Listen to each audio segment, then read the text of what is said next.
Hey, all, and welcome to this week's episode of the Mike Muldoon podcast. I'm your host, Mike Muldoon, and thanks for joining me. As I often talk about, life is about living. It's not something that we should be a passive participant in. And today I want to talk about something.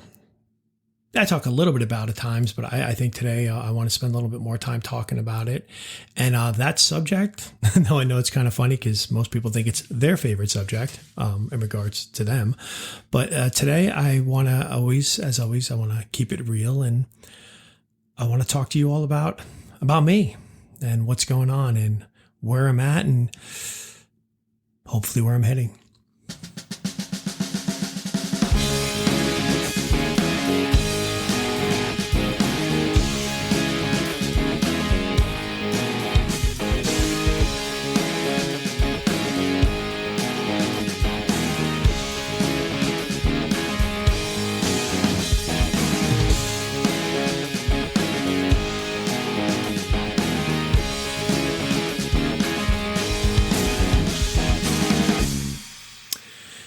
I talk about a lot of times on my podcast, I don't pretend to know everything. It's a journey for me as much as it is for everybody who's tuning in and who is coming here to, maybe find the strength to, chase their own dreams or do their own things or break away from some bad habits or walk that road alone, whatever it might be,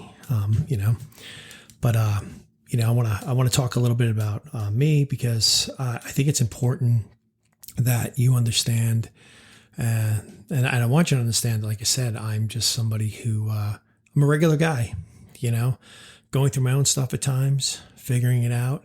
But I also want you to know that I'm on a journey as well. See, one of the things I always hated is, especially now with like social media, when you're coming across certain people, coaches and stuff like that. Don't get me wrong, there's some phenomenal coaches out there and their journey. We've seen their journey. We witnessed their journey. But a lot of other times it's just, people suddenly talking about, whatever they're doing, how successful they are. They're at the end result, right? All of a sudden they've appeared and they're talking about what they did, but they got the Ferrari and the jets and the cars and then this and that. But they, we didn't see their journey. They're telling us about their journey. They're telling us, and for me, I'm on my journey. I continue to be on my journey. And I want to share a little bit more with it, especially people who who don't know me on a personal level, who have only been tuning into my podcast or finding me in other channels.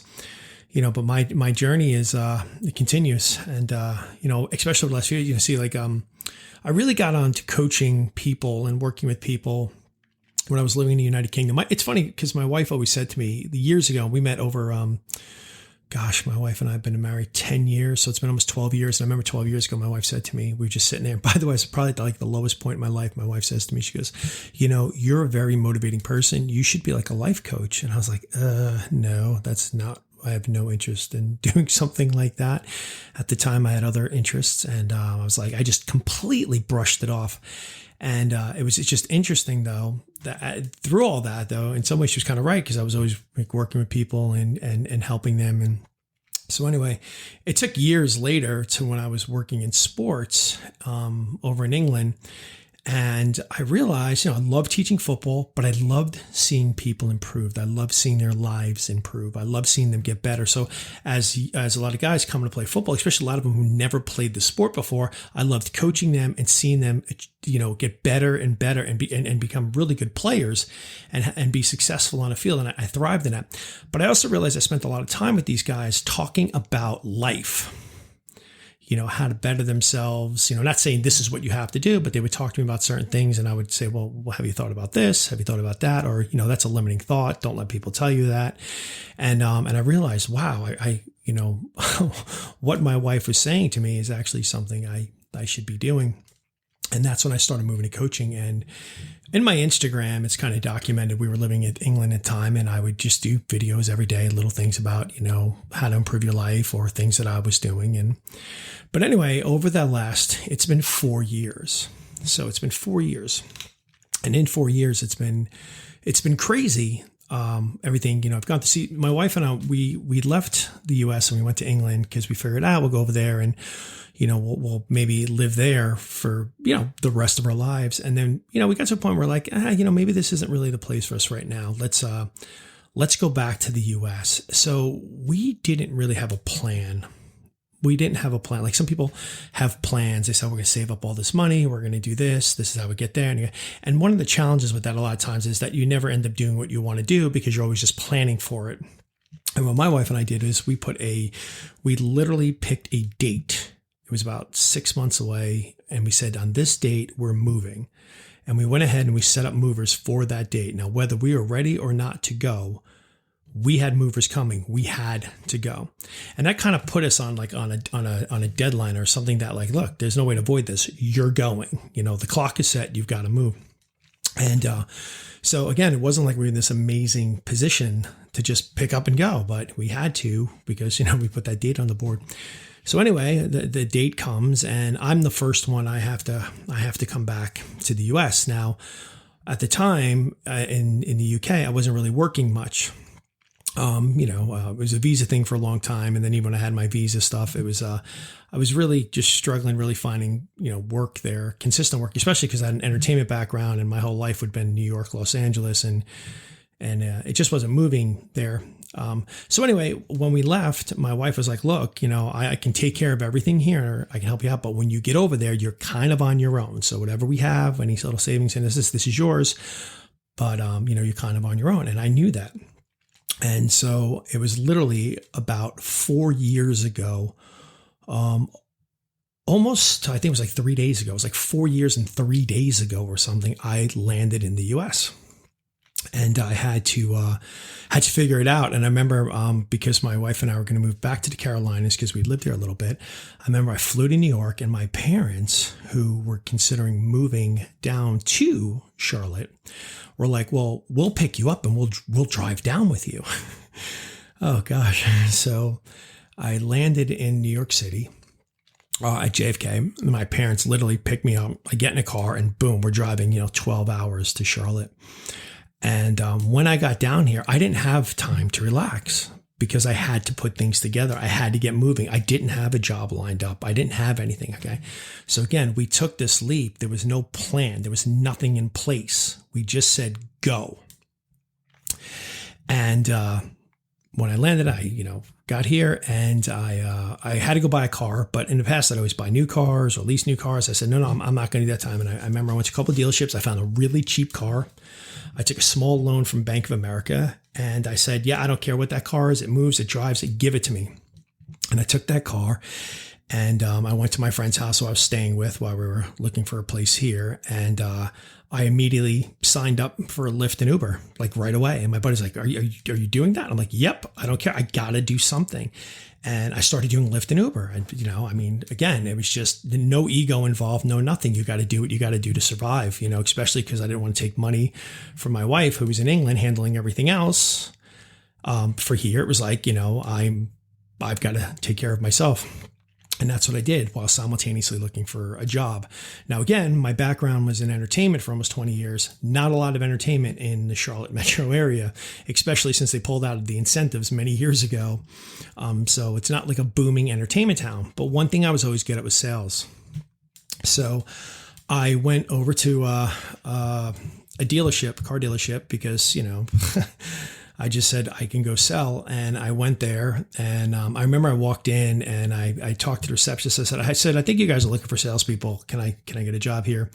And I gave her my resume and the woman was really kind. She's like, I'm going to give it to them because you seem like a really nice guy. And I said, that's great. She was really sweet. And I left, and a couple of days later, I got called for an interview at another company, and I went to go meet with this other company. I didn't like it. So I said, you know what? I'm dressed. I'm in a suit right now. I'm just going to stop back over at that dealership. It's local to me. I said, I really like it. Seems like they're nice people over there. And I said I walk in, I go, hi, I'm back again. I haven't heard from anybody. Do you think there's somebody I could talk to? And she says, you know what? Hold on. I'm going to get somebody because I think you'd be really good here. And she went and she got a manager and he came over and he sat down. He brought me to an office and I started talking. I said, listen, I'll just be very honest with you. Just hire me and you won't regret it. And it wasn't an ego thing, but I was in a position of almost desperation, right? Like I had to do something. I needed a job. And I think I remember him looking at me like, oh, okay. And lo and behold, a few days later, they hired me. So, but here's the thing. Now I'm going into car sales, right? And I still don't have anything. I'm staying at my friend's house. And because I'm not making any money yet, right? Because, I'm just getting started there. I would work all morning, into the evenings. I'd go to my car. I would change. I would then Uber and Lyft into late nights, early mornings, go back home, sleep, wake up, do it again. And that was my life. And that was my life for about 6 weeks, because quickly, one thing I'm always good with was sales and with people. I started making money.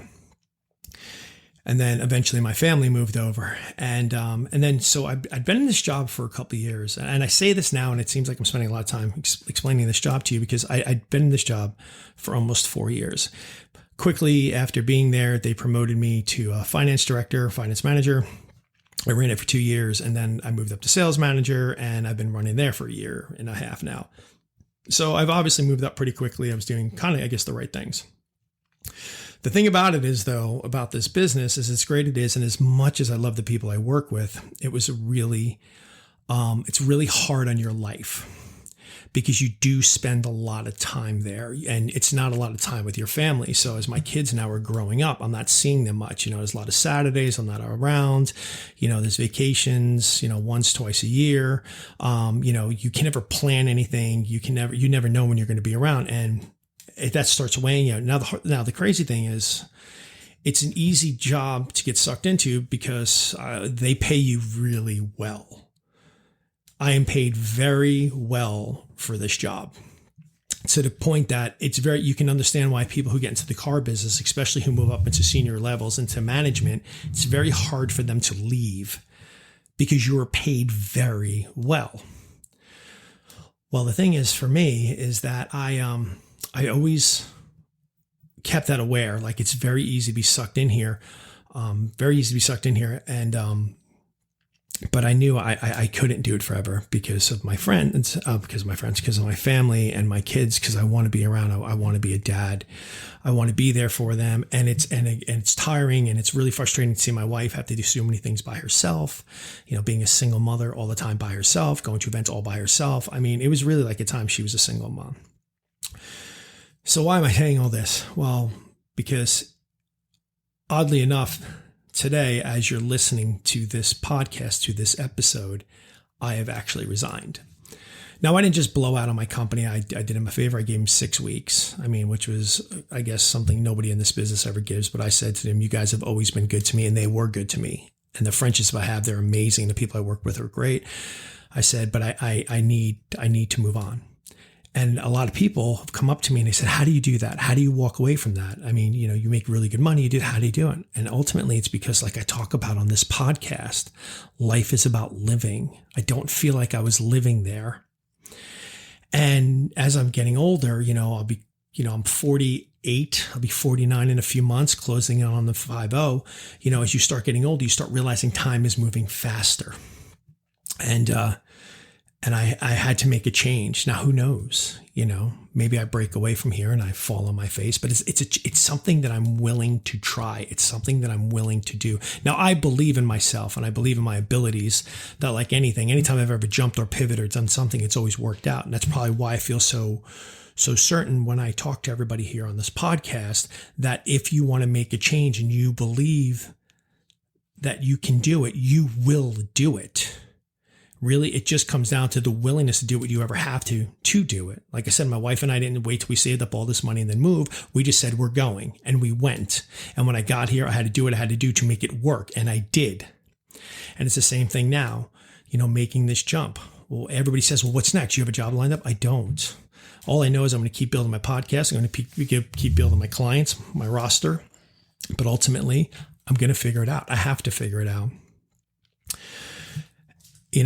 It's crazy. And on a more of a personal thing here, my parents, they ended up moving down here. And my parents are cool. I was really lucky. They were very present parents, meaning they sacrificed a lot for me and my brothers. They were always around. They didn't, never really left us alone. They were always want to be active participants in our sporting lives and everything we were doing. There was always a parent there. They were very supportive. But it's crazy because both of them waited a long time to retire. and they had, and they've retired. But my dad now is 81 years old, and shortly after moving down here, COVID hit. My dad got COVID and he survived, and then my dad had a heart problem and he's done fine. And then about a year later, my mom calls me and she says, your father's been diagnosed with cancer, leukemia, and the man is fine. And then recently, though, he's back in the hospital as I speak right now. He's been in the hospital for a week now because they had to release to remove this mass from the side of his face, which now they're saying is cancer. They think they got it all. They think it's fine. The man is an absolute trooper. He's an absolute warrior. But when I see that, and then I start thinking about other things in my life, it's like my parents were amazing people, but they worked so hard for everything. And then they retired. And then it's like they're dealing with all this stuff. And it's scary because we all think that way. We all think, well, you know what? You work really hard, you do this, you save, you put your money away, and then someday you retire. But more and more, there's just stories of people get to that point or never get to that point, and they never really live their lives or try to live their lives because they're just too scared to make a chance. Now, I've talked about this. Like if you're a young person right now and you're listening to this, and you don't have any responsibilities or anything that you have to worry about, if it's just you, then gosh, pivot, go out in the world, fail again, fail over and over and over again. Keep trying, keep doing it. Because you know what? You're at an age right now where you can do it. Now, for me, I'm a little bit older. I've got my wife who's extremely supportive and she's amazing, but I've got kids. My pivot has to be a little bit slower. Now, this is a big jump, but we have a plan. We have a plan. And like I said, I'm at a point in my life where I'm willing to do anything. Somebody said to me, they said, well, what are you going to do? I said, I don't know. I'll go bartend. I don't know. I will do whatever I have to do to keep moving forward, to get to the life that I want to live, a life that I've designed for myself in my mind that I want to bring to reality. And I couldn't let the trappings of just money keep me there. Now, who knows? Maybe in a few months, things change. I'm back in the business for a few minutes or whatever it is. I don't know. But you have to be willing to take that risk. You got to be willing to step outside of your comfort zone and see what else is there. And it's also when you're outside your comfort zone that you learn so much about you. I've often said nothing good comes when you're comfortable, because when you're comfortable, you are complacent. Now, look, I'm not saying, you have to go out in the world and risk to be happy. Because listen, if you're happy and you're waking up every day and you're enjoying your life and you feel good about yourself and where you are, that's amazing. And maybe you don't have much. Maybe like, but I don't have, it doesn't make a difference, because happiness is about materialism.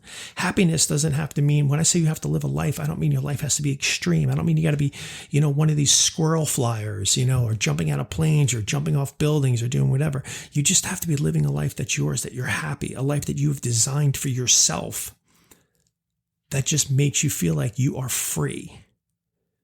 You are free from any doubt in terms of, or worry or regret, that you are living your life, whatever that life might be for you. Some people, it's very simple. They just like to get up in the morning, have a cup of coffee. They enjoy what they're doing for their livelihood, or they're retired, whatever it is. But that is what life's about. But if you're sitting there and you're thinking, oh, I wish I was doing this, I wish I did. Well, it's kind of time to stop wishing it. It's time to go out there and at least try it. So you'll always be better for trying something and maybe failing than not trying at all.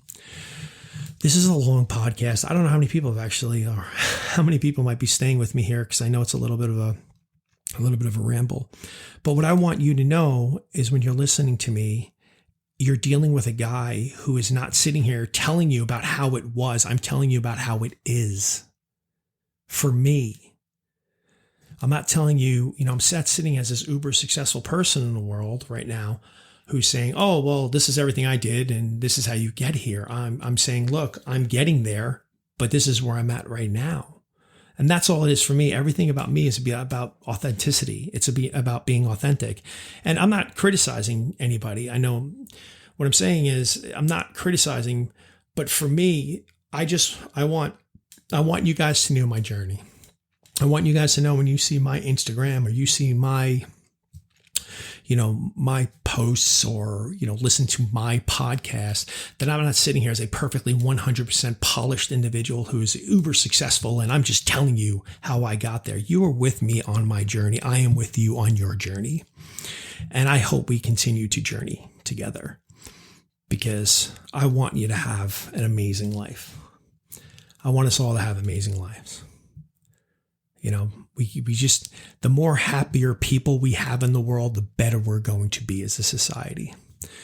So there wasn't really much to be gained or learned from today's episode, I guess, except just a little bit about me, that kind of where my journey's been over the last 4 years. But it's also important to realize too, that when we left, we were able to build something amazing.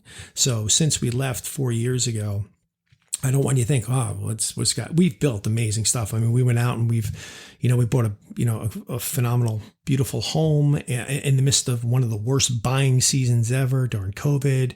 We've been able to do amazing things with our kids and give them a great life. I mean, they think they have this amazing life. And so I guess I probably should have talked about this somewhere earlier in my podcast, that it's that jump we took 4 years ago, that risk we took, we are actually in a much better position now than we were when we originally left it. So understand that, just taking a risk doesn't mean that you're not going to find the success or have a better life. We've built a great life in 4 years. And again, amongst a pandemic and during a buying season, when somebody says, you'll never buy a house and another house in this thing, you'll never do this, you'll never, and we never listened to them. And we were very fortunate. And, we've lived pretty well over the last few years. So now we're just on to a new chapter in our lives. And, ultimately, that's really all I have for you this week. If you stayed with me this long, I appreciate it. If you're just tuning in for the first episode, please go back and listen to the other ones. And who knows, maybe someone will be listening to this from years from now and they'll go, oh my gosh, look at that guy now. But this is where he was at this point in his life years ago. And you know what? If he had a willingness to do it, or if he's done it, then so can I. All right, all. As always, as you're listening to this right now, I'm currently at my last day at work. It is the last day and going into the weekend. And like all of you, hoping to have a wonderful weekend. And as always, I've got nothing but love for you.